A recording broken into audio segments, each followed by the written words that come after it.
Today's teaching is from Mark chapter 12, verse 13 through 17. Let me read for us. Then they sent some of the Pharisees and the Herodians to trap him with his own words. When they came to him, they said to him, "Teacher, we know that you are truthful and you do not court anyone's favor, because you show no partiality, but you teach the way of God in accordance with the truth. Is it right to pay taxes to Caesar or not? Should we pay or shouldn't we?" But he saw through their hypocrisy, and he said to them, "Why are you testing me? Bring me a denarius, and let me look at it." So they brought him one, and he said to them, "Whose image is this, and whose inscription?" They replied, "Well, it's Caesar's." Then Jesus said to them, "Give to Caesar the things that are Caesar's, and give to God the things that are God's." And they were utterly amazed. Remember where we have come. The religious leaders, they were abusing privilege. They were avoiding responsibility. They were hoarding blessings for themselves. They were masking selfish ambition and militaristic power games under the guise of religiosity. Or they were hiding behind things like, well, but the law says. And they were trying to trap Jesus constantly and try to discredit him. They're trying to trick him over and over again. We see one group, well, they try and they get owned and they get cornered by Jesus and they pass it on to another group to try again. And here we see once again in the Gospel of Mark a story of religious folks trying to corner Jesus or trap Jesus. This time, the two groups are the Pharisees and the Herodians. Now, the Pharisees were known as the religious leaders, the experts in the law. They were known to oppose King Herod, the Jewish Roman overlord at the time. And then you also have the Herodians in this story. They're named after their allegiance and support for Herod. They were typically in favor of Herod and in favor of the Roman allegiance. And so the Pharisees, they're typically against Rome, and they think we should not pay taxes to Rome. And oftentimes they're speaking on behalf of the Jewish people to some degree. And then you have the Herodians on the other side, and they're typically pro-Rome. And they want paying taxes to Rome because Rome protects them. And regardless of the political compromises and religious compromises, they enjoy the power or the influence that they have as Herodians. And so here's the trap that they're trying to set. If Jesus answers yes to the question about paying taxes to Rome, well, then the Pharisees, they can slander him publicly in front of everyone for siding with the enemy. They can slander him for compromising for the pagan overlords. However, if Jesus answers no to the challenge, well, then the Herodians, they can treat him like a dangerous rebel and they can leverage their influence with the authorities to get rid of Jesus. It's once again a lose-lose situation, or at least it appears to be so. So will Jesus choose here to get in trouble with the religious folks, or will he choose to get in trouble politically? This is the trap that they have set for Jesus.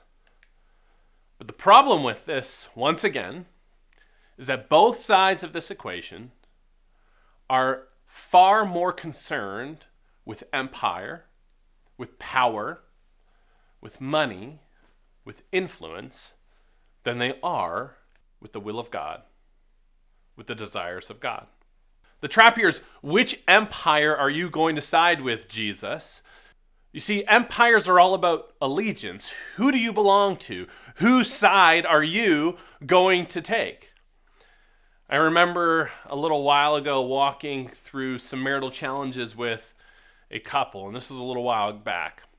And I felt genuine love and friendship for both the husband and the wife. They were in a bitter battle of power against one another. At least that's what it seemed to be. And I was doing my best to remain impartial. But one side in particular thought that if I wasn't fully on their side, then I was against them. and that our friendship could not last. When I was approached one time and asked for an honest and sincere response to which side I was on, I couldn't tell which side I was on. I wasn't picking a side. My genuine desire for them was humble, sincere, loving reconciliation.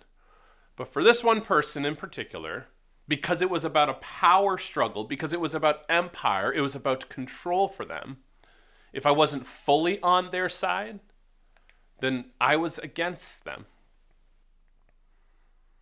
This is the same trap, the same kind of trap that we have seen over and over and over again in the Gospel of Mark, the religious leaders and the political leaders trying to ensnare Jesus into, trap him in. They want to corner him, and they want to reveal his true allegiance. Whose side are you really on, Jesus? Is it us or is it them? Is it left or right? Is it liberal or conservative? Are you affirming or are you rejecting? Are you religious or are you secular? Are you for the husband or are you for the wife? And yet we see Jesus in this story once again rising above the battle, rising above the empires. Now, this wasn't out of cowardice to pick a side. Jesus is not afraid of picking a side. If he thinks one side is right over the other, he's not afraid of saying they're right and they're wrong. We see this in Jesus' life. So it's not about that. And it's also not about a false equivalency between what's obviously evil and what's obviously good. I find we see this a lot in our Canadian discourse and even just in public dialogue about complex issues. We find it safe to draw a false equivalency between both sides so we don't have to land on whether one side is probably more likely in the wrong than the other. And that's not what Jesus is doing here. This is also not about willful, lazy ignorance. This isn't Jesus going, I don't really know, so who cares? This seems to be a noble impartiality because Jesus is actually aiming at something higher. Jesus is trying to call everybody to something greater, something that transcends. And so Jesus' response to the trap of determining whether to pay taxes was first to call out the trap that was being set. He says, why are you testing me? He says, look, I know this is a game. I can see it. I'm not going to play your game. I'm not going to get stuck in this trap because I know it's a trap. I know it's a game. Why are you testing me?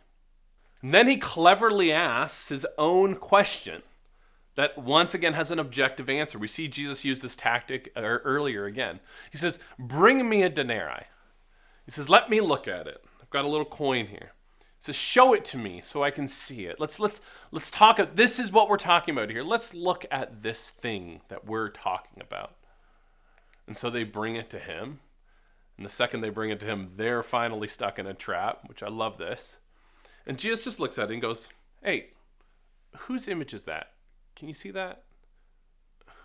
Whose image is on that coin? Whose inscription is on that? What does it say on this thing that this thing belongs to? Just like we saw earlier with the question about his authority, the question about whether his authority comes from God, and then Jesus turns and says, well, before you talk about me, what about John's authority? Remember that? What about John the Baptist's authority? Where does his authority come from? He does the same thing here again. Whose face is on this coin? You see, there's an objective answer to that. It's not a power game. It's not a there's no both sides to it. There's a image on the coin. And all they have to do is answer whose image is on the coin. And by doing this, Jesus sets his own trap.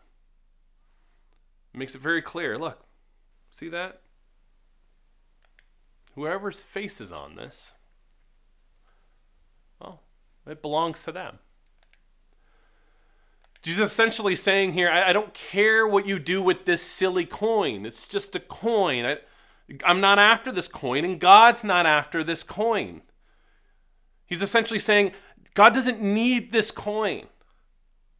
God's not concerned with what you do with this coin. This coin does not matter to God. You're missing the whole point. He's saying, you religious leaders, you're confused. You politicians, you're confused. You're so worried about power and empire and control. And you're so worried about it. You're both so worried about it. You're drawing this false contrast between each other. But you've forgotten the more important thing Jesus is teaching them here. He says, all of you, everything you have, this coin and everything else, everything Caesar has, everything you have, everything the Herodians have, everything the Pharisees have, everything in the world belongs to God. He goes, you're worried about winning a particular battle, but you don't understand that the entire game belongs to God. Sometimes you're worried about winning this battle in your marriage at the cost of marriage itself, right?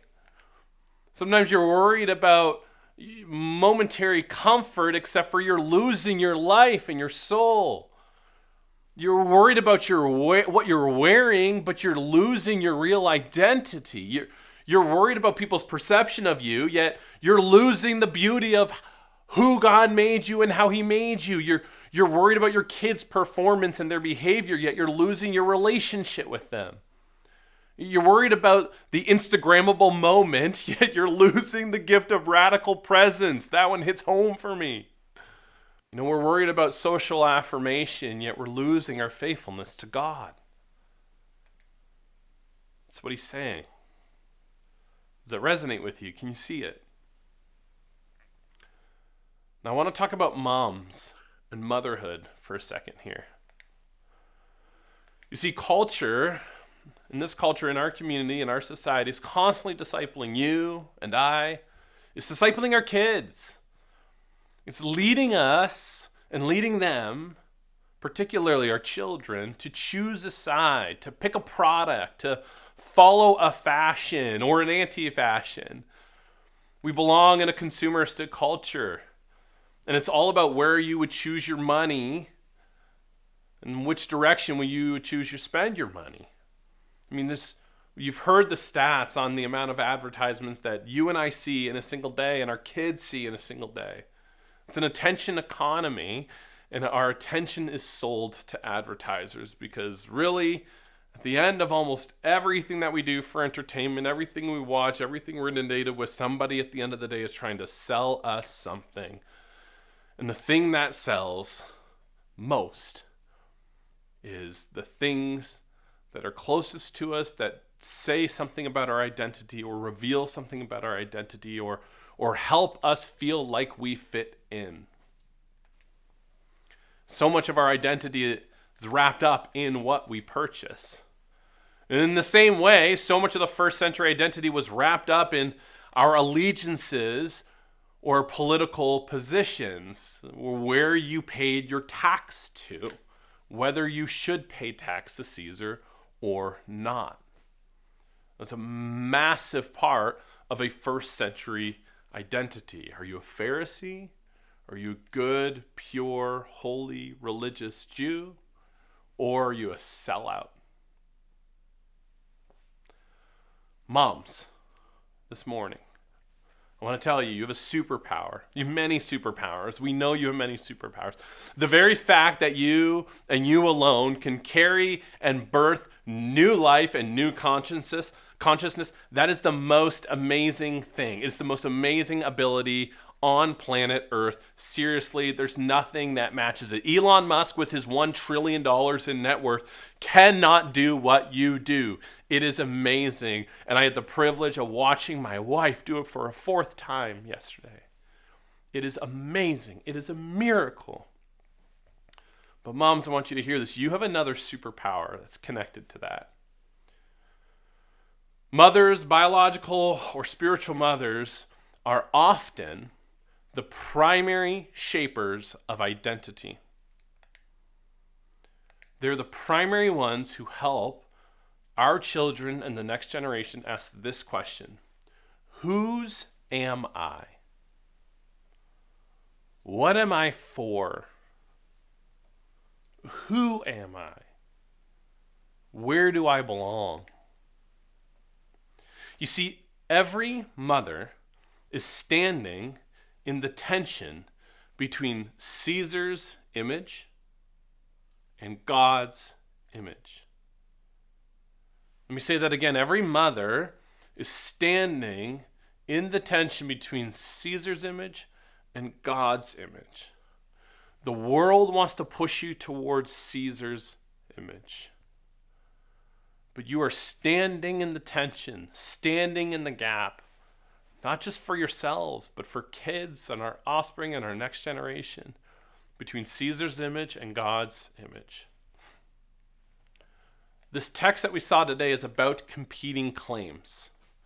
The empire says that you and your children are tools that belong to us. They are a means to our ends. Yet Jesus says no. Jesus says no. Jesus says you and your children belong to God. And you and your children from birth are already divine image bearers. Mothers are constantly navigating the same kinds of pressures that they're navigating in the first century. The culture trying to disciple our kids into consumerism, into robots, into machines, into tools, into a means to their end, into utility for the powerful, into attention to sell stuff to. Yet you, moms, I'm speaking to Christian moms, you are fighting. You're fighting every single day. You're fighting against empires for the sake of your kids. And you're fighting for their security as God's beloved and as your beloved. And you don't get much recognition for the fight that actually is. You get almost no recognition for the cost of fighting that fight faithfully. You get very little applause in public for the fruit of that fight. But I want to say it here. Moms, you are the quiet resistors of empire. You are. You are the quiet resistors of empire. You fight every day for presence over productivity. My wife Ashton is constantly reminding me to slow down. She's to be here, to be present, to say no to empire, to say no to the empire more, to be present with the gift that our family currently is. She's constantly reminding me of that. This is a godly fight. And it goes vastly under-recognized and under-celebrated. Moms, you guys are fighting constantly for character over achievement. By mothering, you are constantly communicating and modeling that what matters most is who your kids become rather than what they do. Everybody else wants them to be a performer.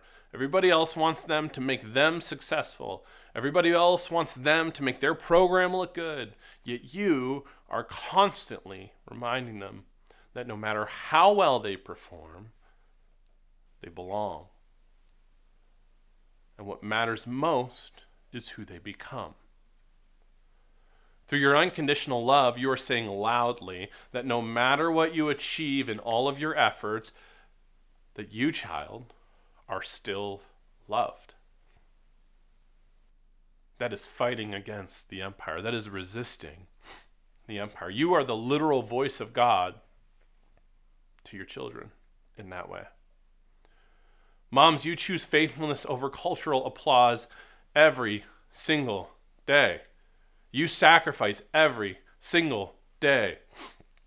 You wake up every morning and you prepare breakfast and lunch and you wipe every ass, and I said ass at church, and you clean up every dish and you drive to every activity. And what do you do it for? No one's applauding you. You're just a mom, right? You could get the accolades. You could get the degrees. You could get the rewards. You could get the power. You could get the money. You could build an empire. I know you're capable of it, and I know many of you, and you are capable of it. And if you chose to use all your time and your energy to do those things, you would. And you'd be celebrated publicly. And you'd get a big standing ovation at an award show. You'd get a nice certificate to put on your wall. Maybe you'd get a nice big paycheck or bonus. You could get that, and you would. You're capable. You could be worshiped. You could be adored. You could be honored.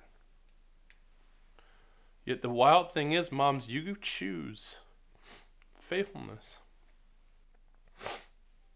You guys keep choosing faithfulness. It's amazing. Why do you do that?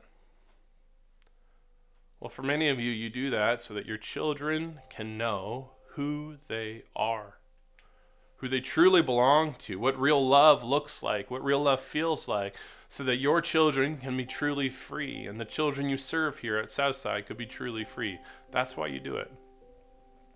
And that's amazing. That's a superpower. You see, coins carry images, so they belong somewhere. This belongs somewhere. It doesn't have an identity. It doesn't have a divine nature. It's just a coin. But children carry the image of God. They belong to someone. They belong to God. And you moms, this Mother's Day, I want you to know this and I want you to remember this. You are the primary shapers of that truth and of that identity in your kids and in our kids here at Southside and in this community around us. And guys, that is amazing. You have so much pressure to conform to so many things, yet you are still getting up and you're choosing to resist. Faithful motherhood, it participates in returning image bearers back to God. That is the primary way in which you resist every single day. This is what good parenting does.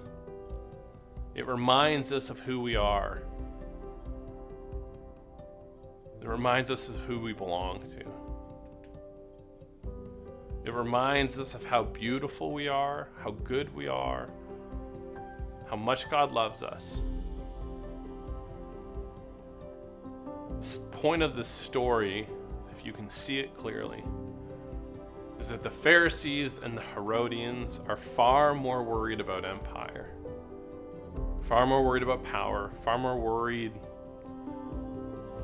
about control than they are about the things God is worried about. You see, Caesar gets his coin back, because who cares about a coin? But God is after something far more valuable than that. And it's not what's in our hand. What matters to God is who you are, and that you know who you belong to.